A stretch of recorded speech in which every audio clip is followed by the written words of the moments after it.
Cannabis ain't a crime, man. Jesus. That's right.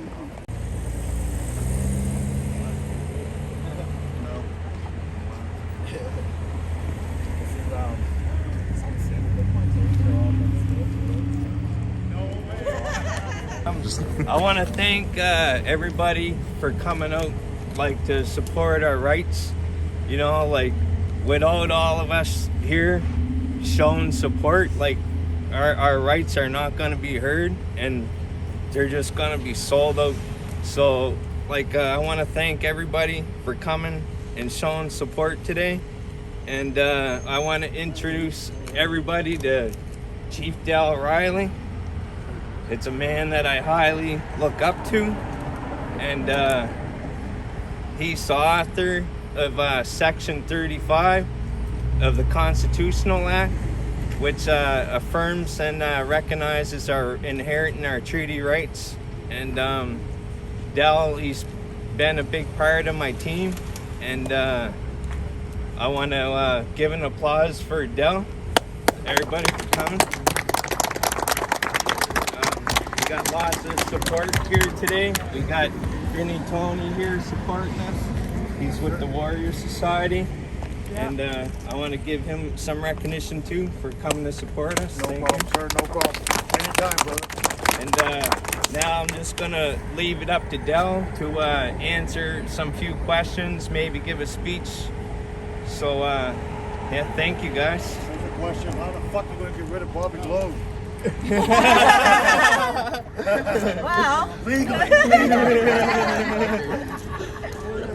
Okay, well, Just putting that out there.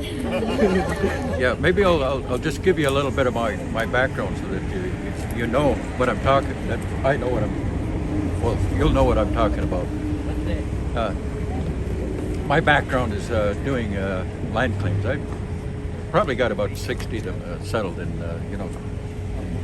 parts of Ontario, including 3 for my own. So I know Aboriginal treaty rights inside out. And that was one of the reasons I decided that, well, hey, we need protection of the highest law of the land. That's the only option we had at the time. So, and that was to get it constitutionalized so that no federal or provincial law can supersede it.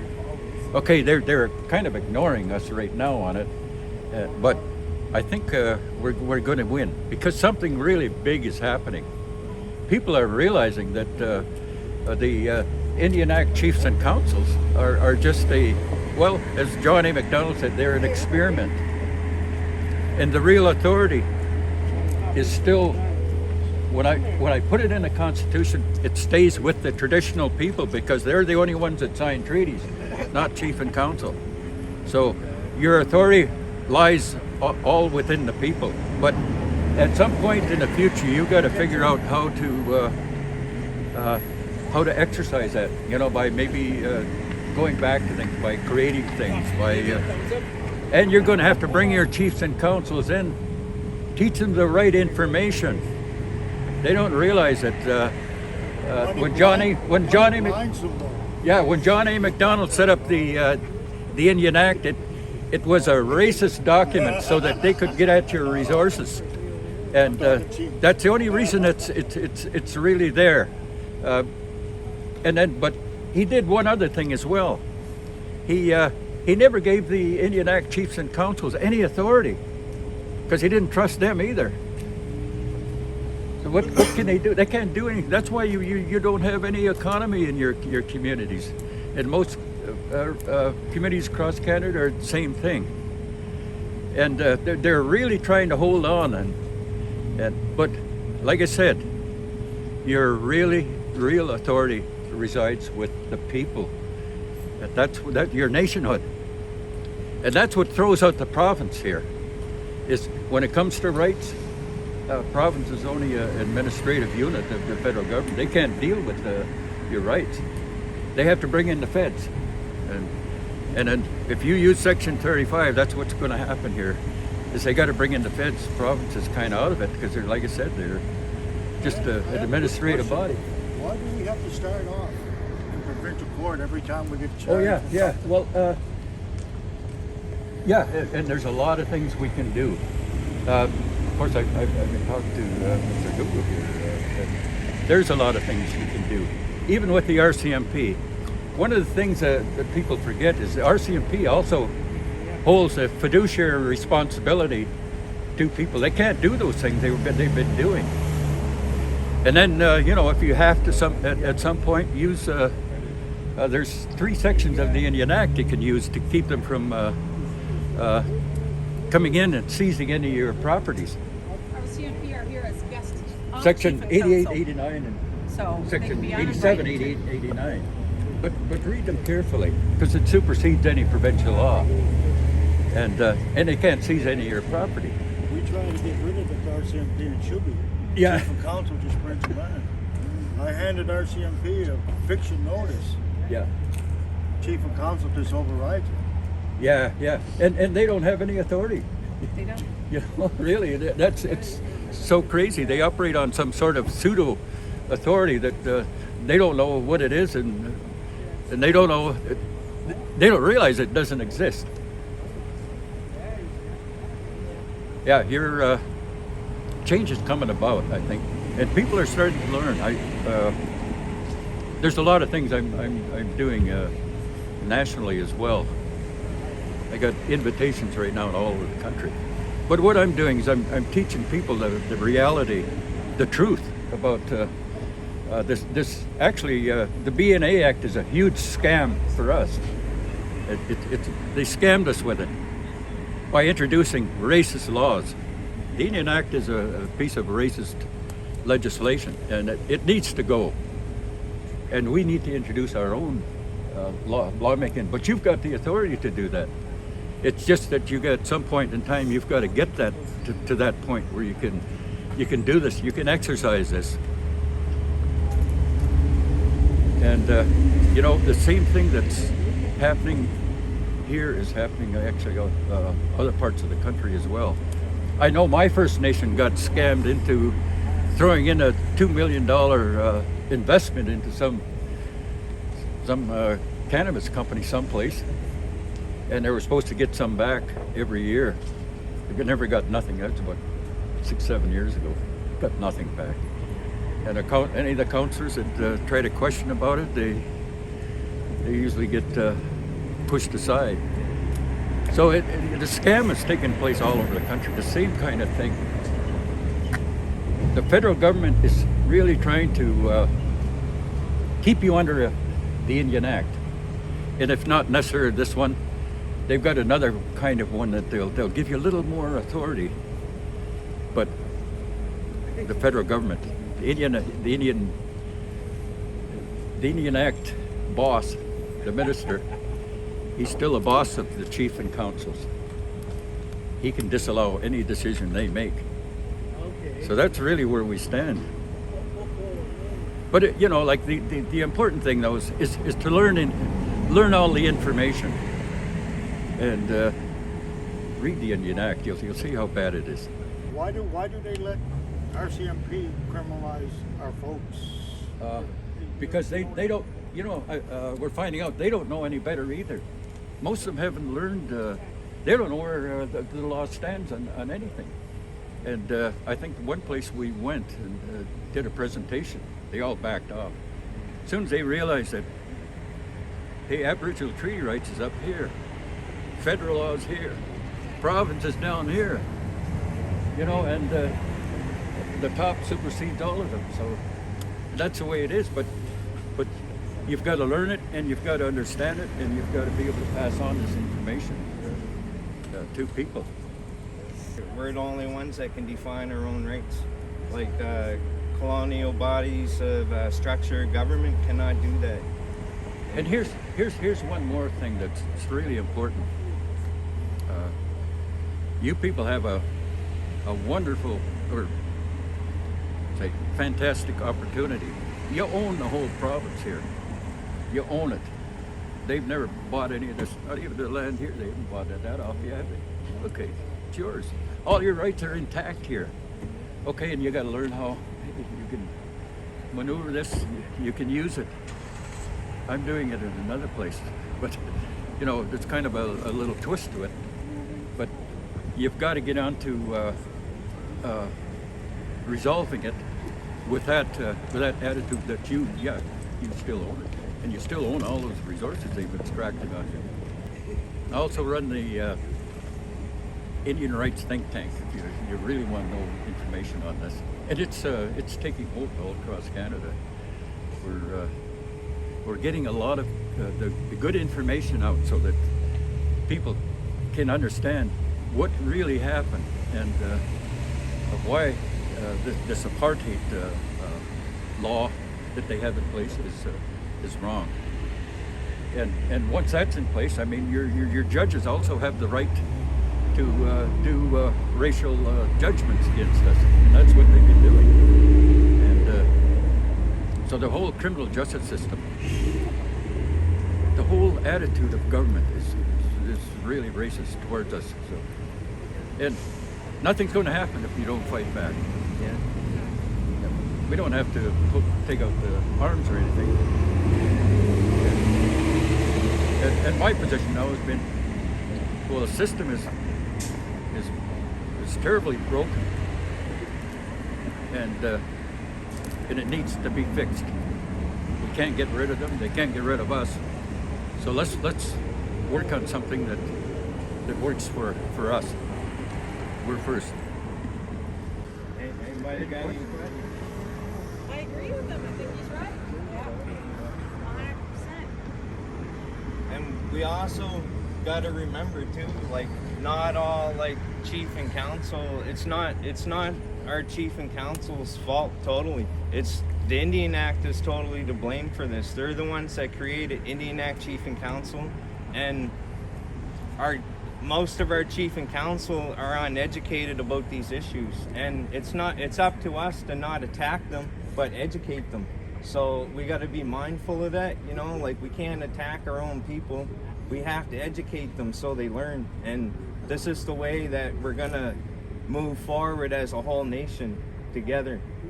Page siding with the government, but our election passed. We got like a bunch new council in now.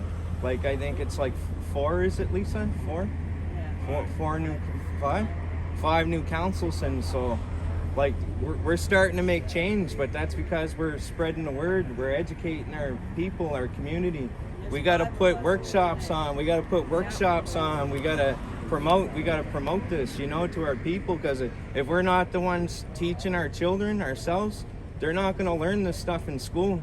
So it's up to us, you know, as Mi'kmaq people to teach and our youth and our adults, our elders. You know, there's a lot of adults and elders, like, there's a lot of people that are uninformed of like the real issues here, you know, like.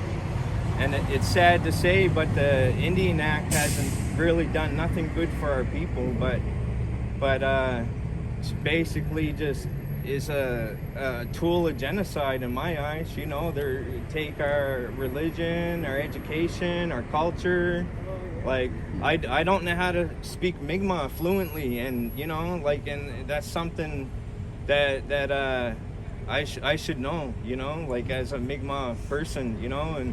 Like, where our culture was stripped from us and this and that, like, and I wasn't able to get those teachings, you know. So like, it's up to us to educate our people and make sure that everyone's informed on what's important, you know.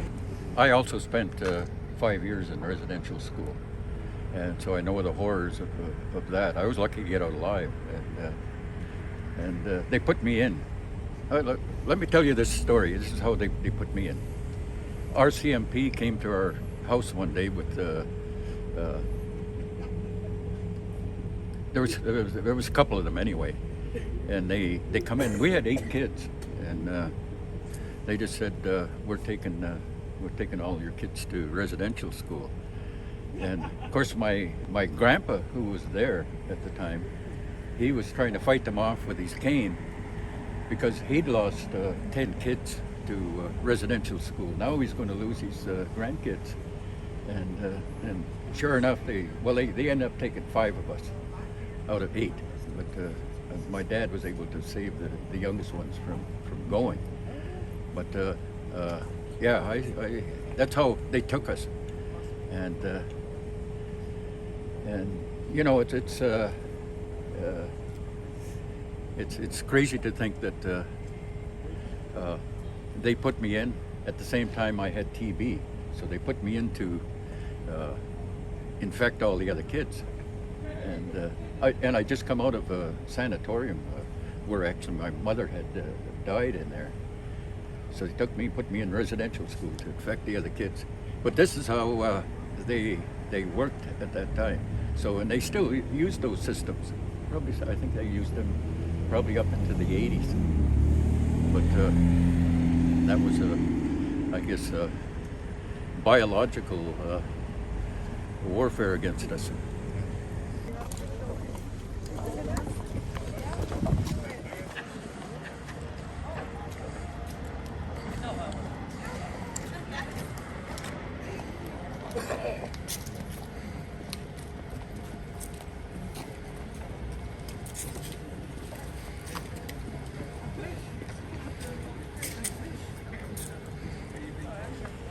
We've been waiting all weekend, brother. What's a couple more hours? I got a busy week. Once you're in, I think you're put them on the spot.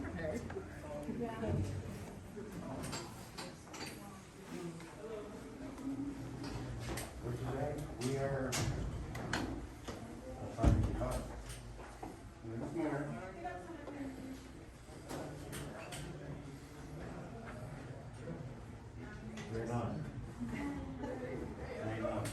No, I'll make my Indian, that's why I have got kidnapped, and they didn't serve me no charges, so that's why I say I was kidnapped, because I didn't have no paperwork. Yeah, so I think the whole thing's just illegal, to be honest with you. And I think cannabis is not a crime. Absolutely not. I'm not from Millbrook, I'm from Pictou Landon, but even talking to their chief, she supports the people in the dispensaries 100%. Yeah, my name is Garrett Gloade. I'm part of the Millbrook Mi'kmaq community. I'm also a counselor there as well. And I'm here to support one of our fellow counselors, but also band member, in exercising his inherited and treaty right when it comes to the sale and distribution of cannabis. One thing is that we all need to be here to, to fight the government when it comes to, things like this. Just understanding who we are as Indigenous people and realizing that the government doesn't have a hold on how we govern our communities is the step that we need to all realize and all take and exercising these rights. Something like this, and if he's successful here, this is going to set precedents across the country, and what I've seen before is like people are going to recognize that name, Chris Googoo, just like how they recognized Donald Marshall Jr. when it came to hunting and fishing. When it comes to resources of the land, our people utilize each and every resource, I've heard things of, it comes to fishing, it comes to this, and it comes to that. Everything. Our people utilized everything, and we need to get out of that colonial mindset and recognize that we have to exercise everything, the resources, whether that's even going from, fishing to cannabis to tobacco to even elements, We're stewards of the land. These lands belong to us. The non-Indigenous people came here and took and raped the land, and this is just us taking it back. That's all I have to say. Hi, I'm Heather Knockwood. I'm from Millbrook First Nation. I came here today because of the Section 35 of the Constitution, where it recognizes and affirms the rights of Indigenous people, under the Indigenous Peoples Act. And I just come here to try to understand what's going on with Chris Googoo, because you see, we're here in provincial court. It has absolutely no jurisdiction. The judge here today should reserve the right to make a decision because the constitutional complexity of it all. He has no jurisdiction here. So I don't know what's going to happen today, why they're doing this. It shouldn't be done. And so today I stand with Chris Googoo under our the UN Declaration and the protection of our rights, because this is just crazy. This should not be happening. It's same thing with the RCMP. They're guest of any reserve, which is federal. And they come here by way of an agreement, a 5-year, multi-year agreement. So it's up to Chief and Council what kind of laws they're going to prosecute. So it's a real confusion why this is even happening. And as nation holders, which we are, this here, we should be allowed under nationhood to trade with our fellow and neighboring communities. By the way, Millbrook and Indianbrook were one band under the 7 traditional jurisdictions, the 7 traditional areas, and we were separated with the Halifax explosion. So like I said, they're our sister and brother in community, and I'm here to support this. Well, the biggest one isn't cannabis. The biggest one we're struggling with right now is fisheries, because we already went to the Supreme Court of Canada to recognize our rights. So in a way, like I keep thinking that Chris Googoo today, he's probably going to go to the Supreme Court on this. And I'm proud to represent him because I think he's very strong enough to fight this. So, but like I said, our biggest thing right now is fisheries. There's no need of that. That's another bigger challenge. So, but usually right now what my main campaign is tax exemption point of sale. I've been a crusader for that. So I've been fighting that for 30 years. So anytime they're coming out and anybody challenges our rights, I like to be part of that, because it's all wrong. It's wrong what they're doing to us. And I like that Chris brought a guest in here, and he was affirming Section 35, that First Nation people and the feds, they're like this province. They're not even on the radar, so I don't understand what's happening here, and I'm curious to find out. No, they kicked us out. They don't have capacity for us. Actually, no, I think you should go in. Yeah, you can go in. Yeah, you can go in. Tell us what's going on, and then you go buy us all coffee. Tell me you're the chief. Tell me you're Chief of Millbrook. My name's Albert Marshall Jr. I'm from Mi'kmaq, but I happen to reside in Eskazoni. I'm a Mi'kmaq. I'm here to support Chris in his battle. Our inherent rights to trade, something we've been doing forever. And I strongly believe it, and that's why I came for almost 3-hour drive just to come support him. And I'm behind him 100%. In my community, Eskazoni, we had a moratorium on private dispensaries in our reserve. We opened up in spite of it. We end up being charged under Section 20, subsection 1B of the Nova Scotia Cannabis Act, where it says that we're operating a cannabis storefront without provincial authorization. We went through the motions of court for 2 years almost, and we're just about to go into trial. We did pre-trial, and then we got into trial, and our case was dismissed. Lack of, no, they didn't find anybody to testify. So cops mysteriously disappeared. Instead of saying, we couldn't beat you, they made a technical error of some sort, or I don't know. Guys, line up. Line up, man. Line up, guys. Sorry.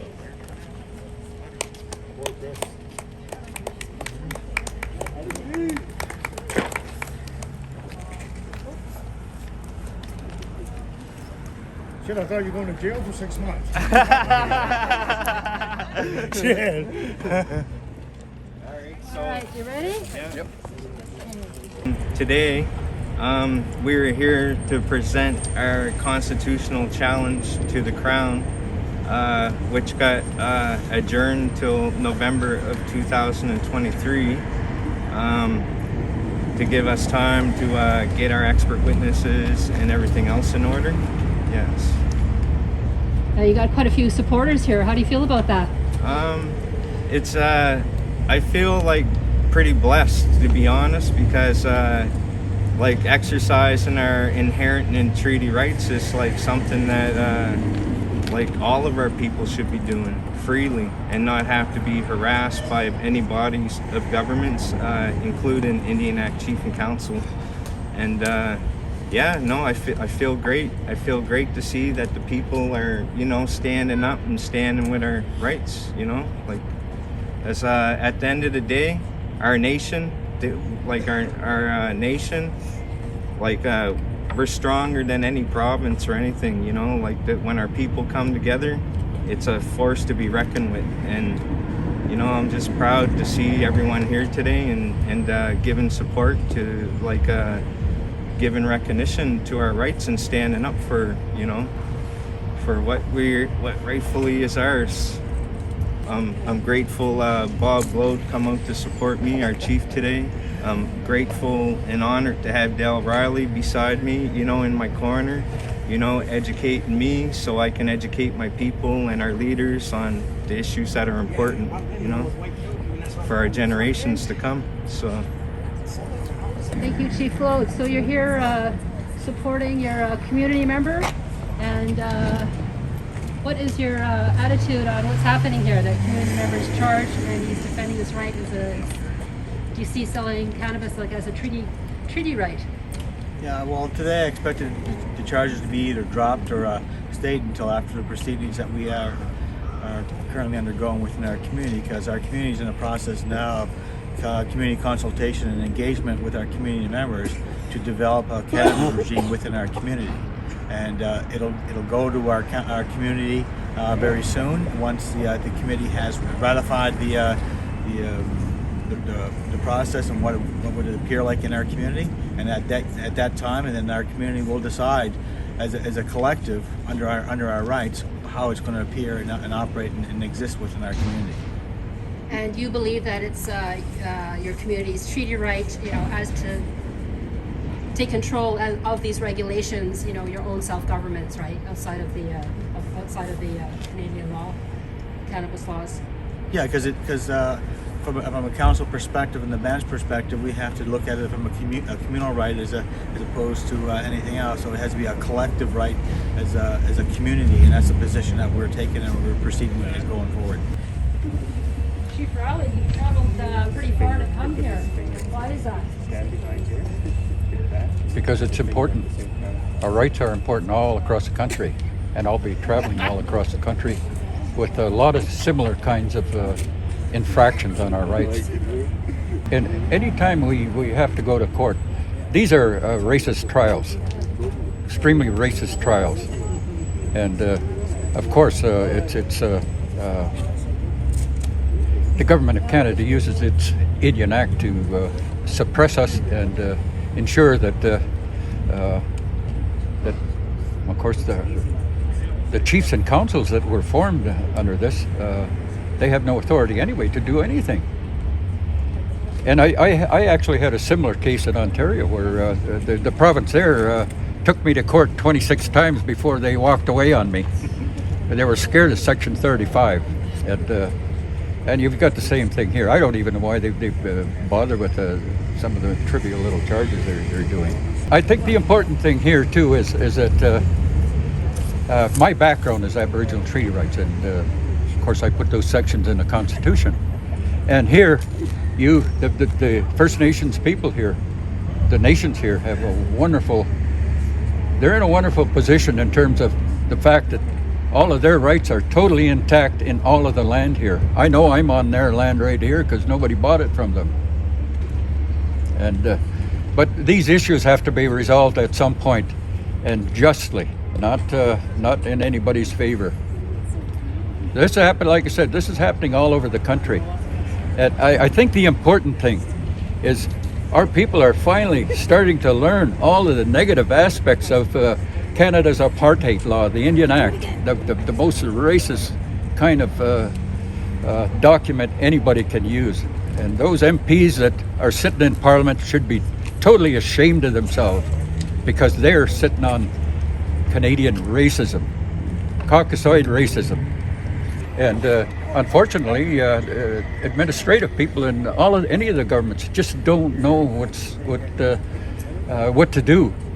And our people are in the same situation. Our people are just starting to learn all of the negative aspects of the Indian Act now, and this is going to force us to do something about it, and we are.